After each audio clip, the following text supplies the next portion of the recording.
내신 쑥쑥 숙제한 거 중에서 3번, 4번, 5번 한번 봅시다. 3번, 4번, 5번. 46쪽 3번, 4번, 5번 같이 풀어볼게요. 자, 3번. 사람의 유전을 연구할 때 유전과 환경이 특정 형질에 미치는 영향을 알아보는데 가장 적합한 방법은?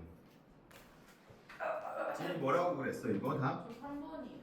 가계도 조사? 이거 3번이 아니에요. 이거 유전하고 환경을 같이 비교하는 거니까 쌍둥이 연구겠지. 맞네. 일란성 쌍둥이, 이란성 쌍둥이를 각각 연구하다 보면 일란성 쌍둥이 같은 경우에는 유전자가 완벽히 일치한데 그 일치하는 유전자를 가지고 환경이 달라졌을 때 어떤 변화를 나타내는지 이런 걸 연구할 수 있을 거고, 이란성 쌍둥이가 태어났어. 근데 같은 환경에서 생활을 했을 경우에 어떤 그런 유전적 차이에 의해서 형질의 변화가 나타날 수 있는지 이런 걸 연구할 수 있기 때문에 쌍둥이 연구가 가장 적합하다라고 했었죠. 4번. 쌍둥이에 대한 설명으로 옳은 것은 일란성 쌍둥이는 성별이 같을 수도 있고 다를 수도 있다. 아니죠. 일란성 쌍둥이는 항상 같아야 되지. 난자 한 개, 정자 두 개가 동시에 들어가면 일란성 쌍둥이가 된다. 아니지. 일란성 쌍둥이는 난자 하나에 정자 두 개가 들어가는 게 아니라 난자 하나하고 정자 하나가 수정이 됐는데 분할하는 과정에서 쪼개진 거야. 완벽하게 똑같다 그랬잖아. 정자 두 개가 들어가면 정자 두 개의 DNA가 각각 다른데 어떻게 똑같은 DNA가 되겠어? 그럼 이란성 쌍둥이는 뭐예요? 이란. 애초에 난자가 두 개가 있었던 거죠. 발생할 때부터. 그래서 난자가 두 개가 있었고 정자 두 개가 각각 들어가서 유전자가 다르게 형제로 나타나겠지. 이란성 쌍둥이는 그렇게 나타난다. 답은 5번이죠. 이란성 쌍둥이는 유전과 환경의 영향으로 형질 차이가 나타난다. 이게 맞았네요. 자, 5번. 요거 되게 중요한 문제일 수 있는데 보도록 합시다. 빨간 그래프는 일란성 쌍둥이고요. 파란 그래프는 이란성 쌍둥이를 나타낸 건데 세 가지 형질이 일란성 쌍둥이와 이란성 쌍둥이에서 일치하는 정도를 나타낸 거래. 세 가지는 뭐였냐면 알코올 중독, 그리고 치매, 그리고 낫 모양 적혈구 빈혈증. 낫 모양 적혈구 빈혈증이라는 건 뭐냐면 적혈구는 일반적으로 튜브 모양이거든요. 납작한 튜브 모양인데 이게 낫 모양으로 생기는 경우가 있어. 이렇게 생겼어야 되는데 적혈구가 이렇게 생기지 않고 이런 모양으로 휘어진 적혈구가 만들어지는 경우가 있거든요. DNA의 그런 유전병이야, 유전병. 그러다 보니까 일란성 쌍둥이 같은 경우에는 낫 모양 적혈구 유전증이 100%네요. 선생님 맞았다는데요? 맞았어. 잘못했죠. 낫 모양 유전의 영향을 가장 많이 받는 건 낫 모양 적혈구 빈혈증이겠죠? 100% 영향을 받으니까. 그 다음에 환경의 영향을 가장 많이 받는 건 알코올 중독이네요. 일란성 쌍둥이가 동시에 알코올 중독에 걸릴 확률은 20%. 이란성 쌍둥이가 걸릴 확률은 40%니까 환경의 영향을 더 많이 받는다라고 할 수 있겠죠. 알코올 의존증, 알코올 중독증은 그래서 유전과는 관계가 없다. 그리고 8번, 9번 한번 봅시다. 47쪽에 있는 8번, 9번. 요거는 선생님이 가계도를 한번 그려보도록 할게요. 이거는 미멘 가계도를 나타내는 거고요. 빨간색으로 나와 있는 게 미맹이야. 부모님이 계시고 부모님이 아들하고 딸을 낳으셨네. 우와, 대가족이다.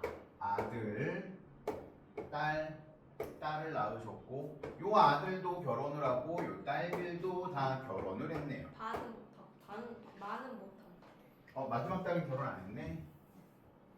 마지막 딸은 결혼 안 했고요. 얘네 둘이 딸하고 아들을 낳았고요.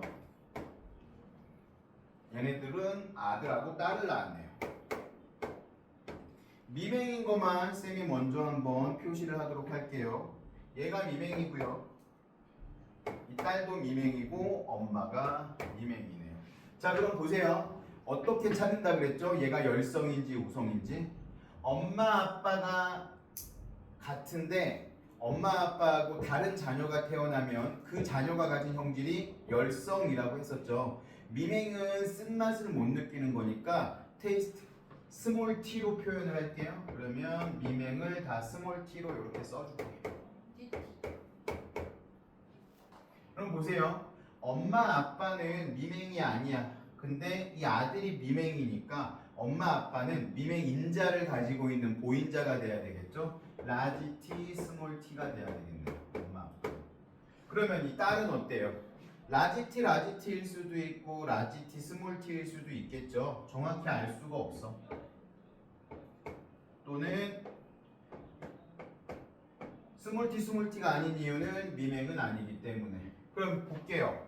얘도 이 딸도 스몰 t를 가지고 있으니까 하나는 엄마한테서 받았다고 치면 하나는 아빠한테서 받았겠죠. 그러면 아빠도 이 할아버지도 라지 t, 스몰 t를 가지고 있다라고 찾을 수 있겠네요. 그리고 얘네도 볼게요. 얘는 뭔지 알 수 없지만 엄마가 스몰 t인데 얘들은 어떻게 되겠어? 얘들도 라지 t, 스몰 t라고 할 수 있겠죠. 얘는 알 수가 없죠. 얘는 라지 t일 수도 있고 라지 t, 스몰 t일 수도 있고. 이 딸은 어때요? 미맹이 아니야, 그쵸? 미맹이 아니지만 엄마가 스몰 t를 가지고 있으니까 얘도 라지 t, 스몰 t라고 할 수 있겠네요. 그럼 우리가 알 수 없는 친구는 둘 있네요. 둘째 딸하고 결혼한, 아니, 큰 딸하고 결혼한 남자 사위를 알 수가 없고, 얘 첫 번째 손주 얘도 정확히 알 수가 없네요. 그래서 옳지 않은 걸 찾으라고 했으니까 8번은 4번이겠네요. 나는 가로부터 대립 유전자 스몰 t를 물려받았다. 나는 누구예요? 얘가 나잖아, 그쵸? 얘는 누구한테 스몰 t를 받은 거예요? 엄마한테 받았겠죠? 아빠한테 만약에 스몰 t를 받았다라고 하면 얘도 미맹이어야 되는데 미맹이 아니니까 아빠한테는 정상적인 걸 받았고 엄마한테 스몰 t를 받았겠죠. 그래서 나는 가로부터 대립 유전자 스몰 t를 받았다. 요거 틀렸네요. 그쵸? 9번 가나다라 마바 중에서 유전자형을 확실히 알 수 없는 사람은 이 두 사람이죠? 얘하고 얘. 그래서 답은 라바네 답이. 라바. 자, 요런 식으로 찾는다라고 생각하시면 될 것 같고, 그 다음에 12번에서부터 14번 혈액형도 한번 보도록 합시다. 12번에서부터 14번 선생님이 그림 그리는 동안 안 푼 친구는 후딱 10번이요?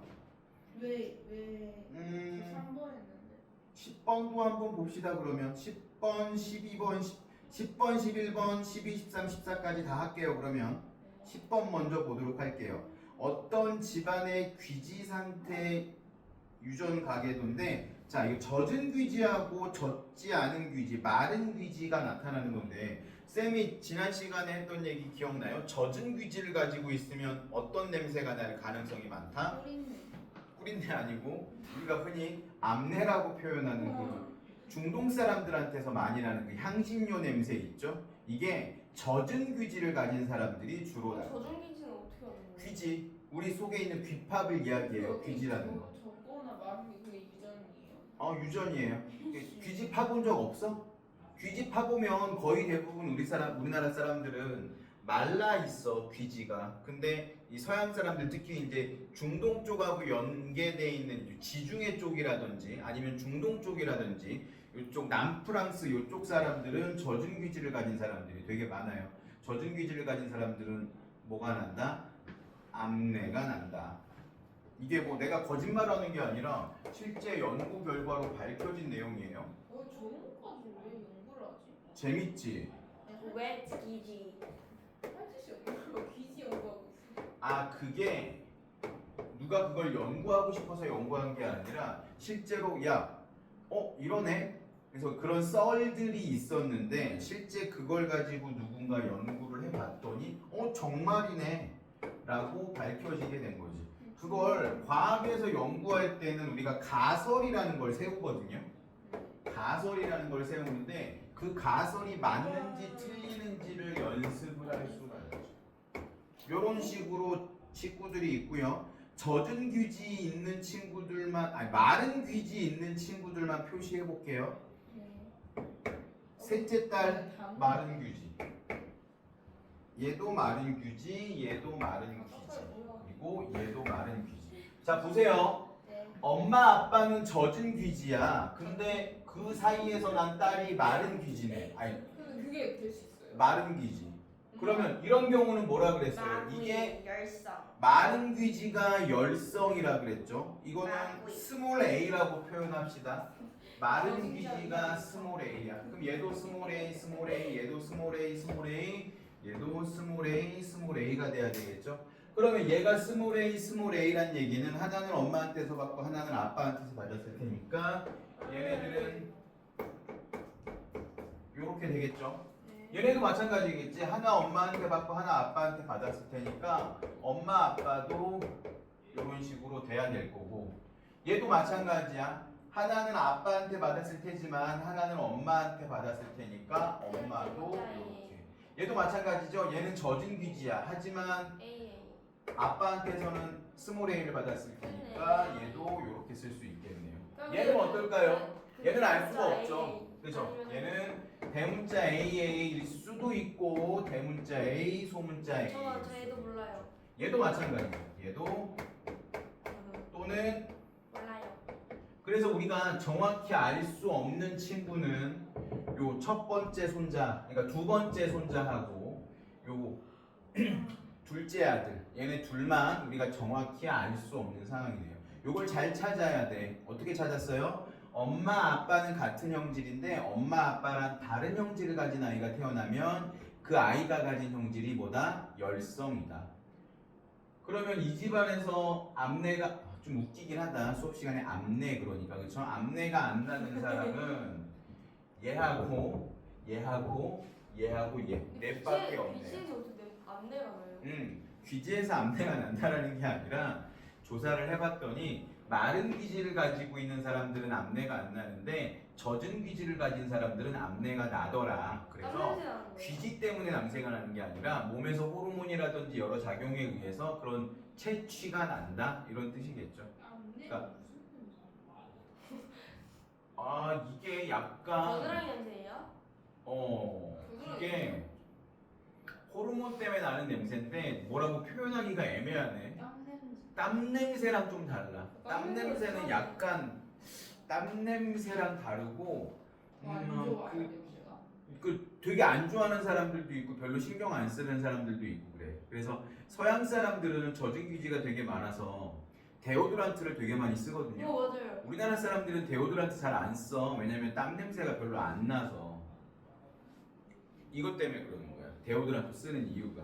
데오드란트 주로 어디다 바르냐면 겨드랑이 이런 데다 바르거든요. 왜냐면 겨드랑이가 땀이 제일 많이 나기도 하고 겨드랑이에서 땀이 나면 냄새가 좀 더 많이 퍼지. 그쪽 냄새가 좀 독하다나 봐. 그래서 데오드란트를 많이 쓰는데 우리나라 사람들은 데오드란트를 사지도 않아.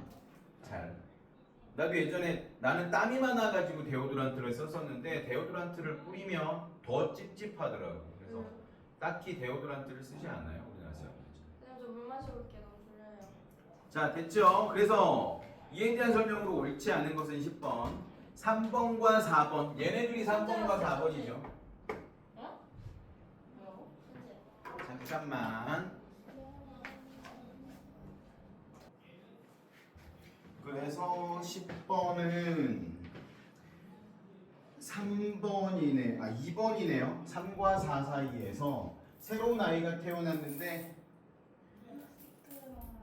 귀지, 젖은 귀지가 있을 확률. 젖은 귀지는 어떤 거였냐면 라지 A, 스몰 A이거나 라지 A, 라지 A일 경우에, 그렇죠? 그러면 이렇게 할 수 있겠다. A, A, A, A. 스몰 A, 스몰 A가 만난 경우에만 마른 귀지가 태어나는 거니까 마른 귀지인 아이가 태어날 확률은 25%, 젖은 귀지인 아이가 태어날 확률은 75%가 돼야 되겠죠. 그래서 2번이 틀렸네요. 11번 5가 마른 귀지가 있는 여자하고 결혼할 거래요. 5번은 누구냐면 얘네요. 얘가 마른 귀지가 있는 여자랑 결혼할 거래. 마른 귀지면 어떻게 해야 돼요? 스몰 A잖아요. 그쵸? 얘가 마른 귀지이 있는 여자랑 결혼했을 때 자녀가 마른 귀지일 확률. 스몰 A가 될 확률은 여자가 줄 거는 스몰 A밖에 없는데 얘가 가지고 있는 게 라지 A를 하나 가지고 있으니까 아빠한테서 라지 A를 받으면 젖은 귀지일 거고 아빠한테서 스몰 A를 받으면 마른 귀지가 되겠죠. 그러니까 몇 퍼센트예요? 50%라고 할 수 있겠네요. 그래서 11번은 3번. 자, 그리고 12번부터 14번까지도 한번 보도록 할게요. 가계도 문제는 그렇게 어렵지 않아. 풀다 보면 어렵지 않고 내용이 재미있는데 요 혈액형 같은 경우에는 우리가 여태까지 보던 거하고 좀 다른 내용이 들어가죠. 혈액형 같이 이렇게 두 개의 인자가 아니라 여러 개의 인자로 표현하는 것들을 우리가 뭐라고 하냐면 복대립 유전자라고 합니다. 그래서 얘네들도 딸과 아들을 낳았고 얘네들도 아들과 딸을 낳았는데 얘네들이 결혼했네요. 얘네들이 결혼해서 아들을 낳았어. 자, 그럼 한번 봅시다. 첫 번째 집 아빠는 A형이고요. 엄마는 뭔지 알 수 없는데 딸이 O형이었어. O형이란 얘기는 무조건 O형은 O여야 되죠. A요, B요. 얘도 B형, 얘도 B형, 얘도 O형, 그리고 B형, 할머니는 A형. 자, 이거 기억해야 됩니다. A하고 B는 서로 우열관계가 없지만 둘 다 누구한테는 우열관계가 있어요. O한테는 우성입니다. 그쵸? 그러면 O형이 나오려면 무조건 혈액형은 O여야만 O형이 나와. 그럼 O형은 이렇게 다 써놓는 거지. 그러면 봅시다. 얘는 A형이야. 아빠가. 근데 딸이 O형이 나왔다는 얘기는 하나 엄마한테서 받고 하나 아빠한테서 받았으니까 아빠는 AO라는 걸 알 수 있겠죠. 그리고 아들이 B형이네요. 아들이 B형이면 아빠한테 B를 받지는 않았을 거잖아. 엄마한테 B를 받았겠죠. 그리고 딸한테는 O를 줬으니까 엄마는 BO가 돼야 되겠네요. 그렇죠? 이 집도 한번 보도록 할게요. 얘가 B형이야. 근데 얘가 B는 얘한테서 받았어. 마찬가지로 B를 엄마한테서 받았겠죠, 얘는. 근데 아빠한테서 A를 받았으면 A, B형일 텐데 얘가 B형이라는 얘기는 아빠한테서 뭘 받았다는 소리야? O를 받았다는 소리니까 얘는 BO가 될 거고요. 얘가 B형이야. 엄마한테서는 받을 게 O밖에 없으니까 얘도 BO가 되겠죠. 거꾸로 거슬러 올라가 볼게요. 이 집 딸이 O형이야. 그 얘기는 엄마한테서도 O를 받고 아빠한테서도 O를 받았다는 소리니까 아빠는 BO, 엄마는 AO가 돼야 되겠네요. 자, 봅시다. 12번. 가의 혈액형은 B형이다. 가의 혈액형은 B형일 수밖에 없겠죠. 맞고 나의 유전자형은 AO이다. 나가 얘죠. 할머니. AO 맞네요. 준서의 동생이 태어날 때 O형일 확률은 25%이다. 얘가 준서였거든요.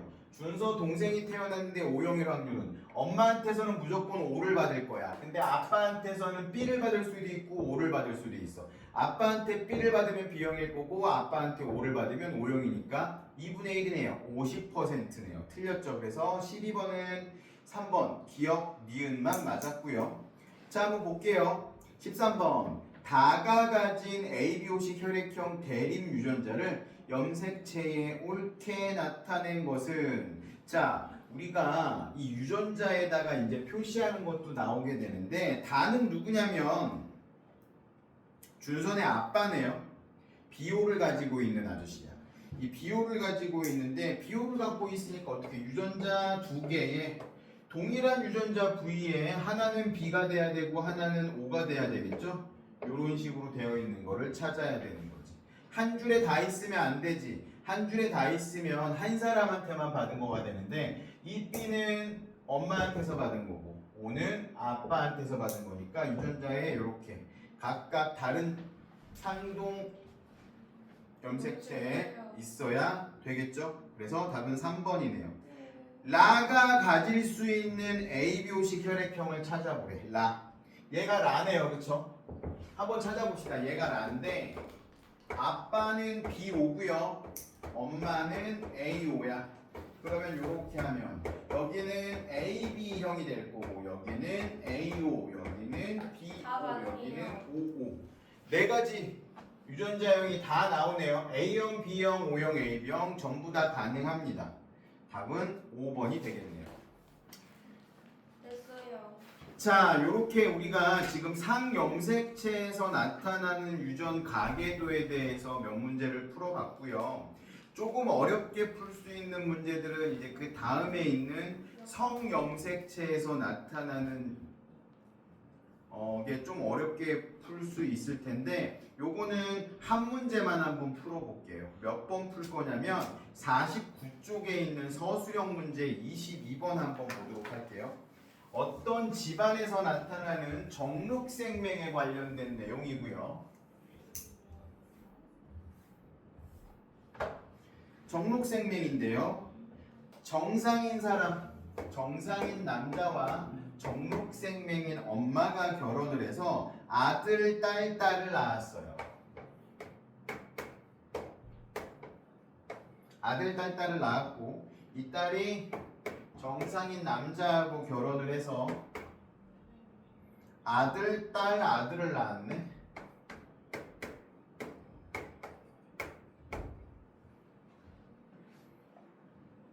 자, 보면 봅시다. 우리 정록생명은 반성유전이라고도 하죠. 성염색체를 통해서 유전이 된다라고 알고 있었어요. 그렇죠? 그리고 정록생명인 여자는 X-로 이렇게 표현을 합니다. 두 개 다 가지고 있어야지 생명이 되는 거였잖아요. 그러면 보세요. 이 아들 같은 경우에는 엄마가 생명이면 아들은 무조건 생명일 수밖에 없어. 왜? 엄마한테서 뭘 받으니까 X-를 받을 테니까. 그러면 얘 거를 써보면 X-Y가 돼야 될 거고 아빠는 생명이 아니니까 정상적인 XY를 가지고 있겠죠? 그럼 이 딸들을 한번 볼게요. 엄마한테서는 생명인자를 받았을 거지만 아빠한테서는 생명인자가 아닌 정상적인 X를 받았어. 그래서 이 딸들은 X-X가 되겠죠. 그리고 이 아들, 이 남편 같은 경우에 셋째 딸의 남편 6번 같은 경우에는 생명이 아니니까 XY를 가지고 있을 텐데 자 그러면 보세요. 이 딸은 생명이 걸릴 수가 없어. 왜냐면 아빠가 정상인자를 가지고 있기 때문에. 하지만 뭘 가지고 있는지는 알 수가 없죠. 하지만 얘는 어때요? 얘가 지금 생명으로 나온다라는 얘기는 엄마한테서 생명인자를 받았으면 생명일 거고 생명인자를 받지 않았으면 생명이 아니었을 텐데 50%의 확률이었는데 얘는 생명으로 태어나고 얘는 생명이 아닌 걸로 태어났네요. 그렇다면 얘가 가지고 있는 유전자는 XY일 거고 얘가 가지고 있는 유전자는 X-Y가 돼야 되겠죠. 딸은 어때요? XX일 수도 있고요. X-X일 수도 있어요. 정확히 알 수가 없어. 왜냐면 아빠한테서는 정상을 받았기 때문에 얘는 생명으로 나타나지는 않을 거야. 표현형이. 하지만 엄마한테서 생명인자를 받았을 확률이 50%가 있겠죠. 그러면 한번 볼게요.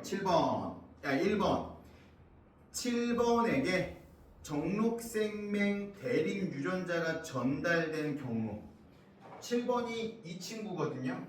이 친구가 7번이었는데 요 X-를 누구한테 받았냐라는 거지. 일단 얘는 누구한테 X- 받았어요? 엄마한테 받았고 엄마는 누구한테 받았어? 할머니한테 받았겠죠?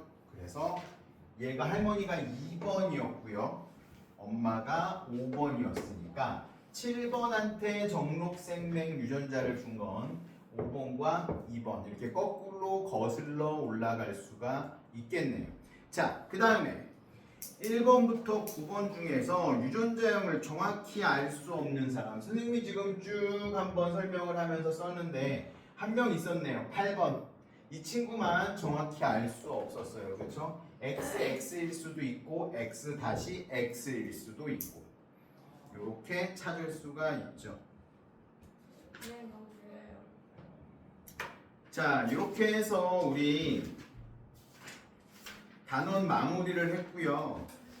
사람의 유전은 여러 가지로 복잡한 문제들이 나올 수 있는데 우리 2학기에 시험 대비를 할 수 있으면 이 사람의 유전을 다시 한번 재밌게 하도록 합시다.